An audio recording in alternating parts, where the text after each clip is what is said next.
Homes are selling at a pretty high price, and in fact, the Eastside had some of the strongest price appreciation around the region.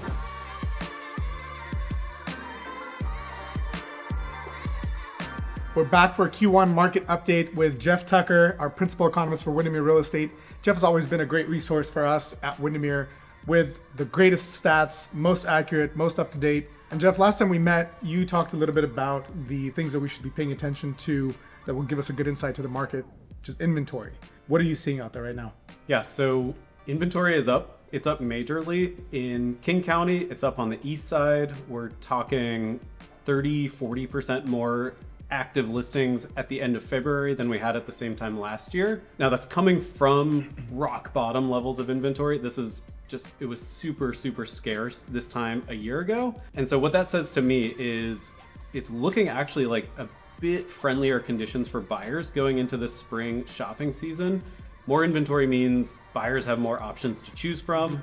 They're more likely to find the right fit, and they've got a little bit more negotiating power. It's not tilted in buyers' favor at this point. I wouldn't call it a buyer's market, but it's closer to a buyer's market than it has been in a while. Pricing presentation has never been more important. I always tell my sellers, right now, as you have competition and more coming, if your price is just off just 5%, 3%, just looks worse. You could be the bridesmaid, not the bride. That raises a really great point, which is another thing that's a little unusual about the market right now is homes are selling at a pretty high price. And in fact, the east side had some of the strongest price appreciation around the region. I think median sale price was up about 10% year over year in February on the east side, which was really strong gains actually. But at the same time, we're seeing a lot of price reductions, which tells me that a lot of sellers are kind of biting off more than they can chew. They're asking for a little bit too much to begin with. And as you said, that risks the chance that it just kind of turns off the buyers. They steer away from the open house, which means they never have a chance to fall in love with the house. Yeah, interestingly enough, I think in my market update back in maybe even November, I remember looking at the last 4 or 5 years of market stats, and one of the most important things that I noticed was Q1 prices were up consistently. I went back 5 years and we were 12 to 17% in appreciation from January to April. And I think I noticed in your stats, we've already seen 10% appreciation already so far this year. You think that's going to continue? Yeah, so you raise a good point, which is the market is seasonal, and I like to look at seasonally adjusted data, but home buyers, agents, home sellers, they don't live in a seasonally adjusted world. We live in a world where spring is the busiest time for the real estate market. I do think we'll continue to see prices kind of work their way up this spring from where they were in December. That's always kind of the coldest time in the housing market. But I do think that higher inventory is a factor that should kind of keep a lid on price appreciation. That it's not going to be one of those bananas springs like spring 2021 or spring 2022. Right. That was kind of fueled by the super low interest rates, and interest rates are still, I think, kind of the elephant in the room that we should definitely discuss. And they've been kind of all over the place. Just in the last few weeks of February, they've been starting to work their way back down toward maybe 6.5% for really qualified buyers. I think if that happens, that will bring a bit of heat back to the market. That boosts people's purchasing power, makes them feel a bit better about their budget, and just gives them one more reason to act now if interest rates work their way back down. Yeah, every time there's a little bit tick down in the rates, we notice an uptick in the buyer activity. Absolutely. Very correlated. I think that was the story of Q4 as well. So even though, as I said, winter's kind of the coolest time of the year in the market, we saw a lot of buyer activity in Q4. We saw major gains in closed sales, 18% year over year in Q4. I think because we all heard the Fed started cutting interest rates in September, it caught people's attention. They saw that interest rates had come down a bit. That got people off the sidelines. That got people to jump in the ring and actually try to buy a house. I think these February stats, we saw a bit of a pullback from that because interest rates went back up to about 7% in the middle of winter. So looking ahead, I think that question, are interest rates kind of veering down below 6.5% or back up over 7%? That's going to kind of affect how much buyer demand is out there. Kind of, if you're a buyer, that's going to affect how much competition you've got as well.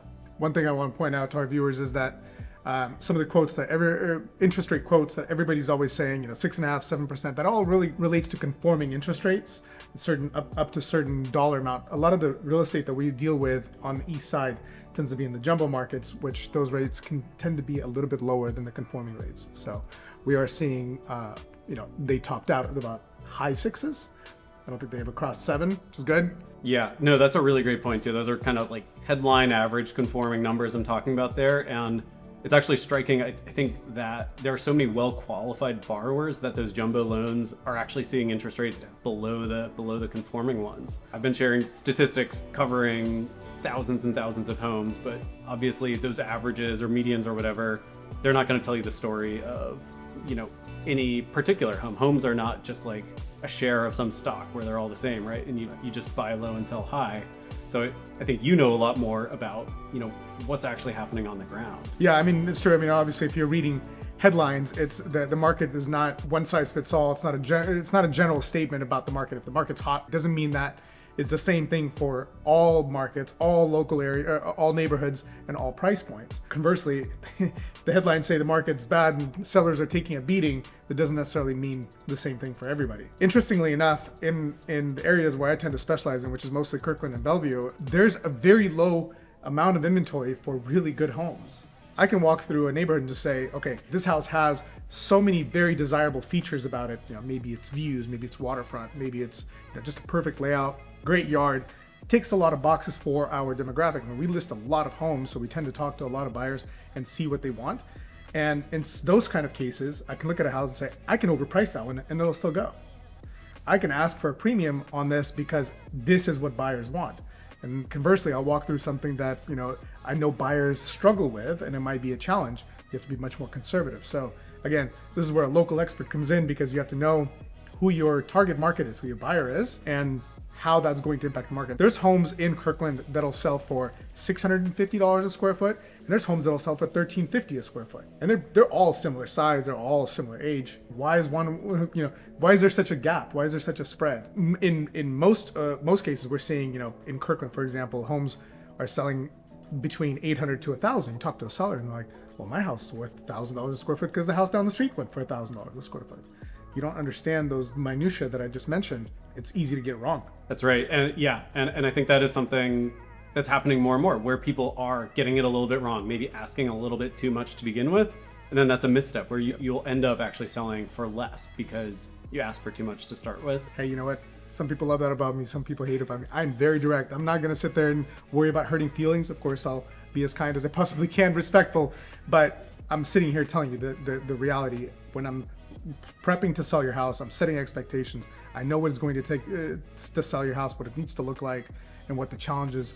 I'm walking through a house, reading it, understanding what kind of negative feedback I'm going to get and what can I do about it. Jeff, thank you so much for joining us on Eastside Elevated and for your invaluable insights for our current and future clients in Kirkland and Bellevue. You can follow Jeff on social media, or you can click on the Market Update tab on the Windermere.com website. Of course, we'll have the links below. And if you're thinking about buying or selling, give me a call or shoot me a message. I'd love to help you navigate this market and get you what you deserve.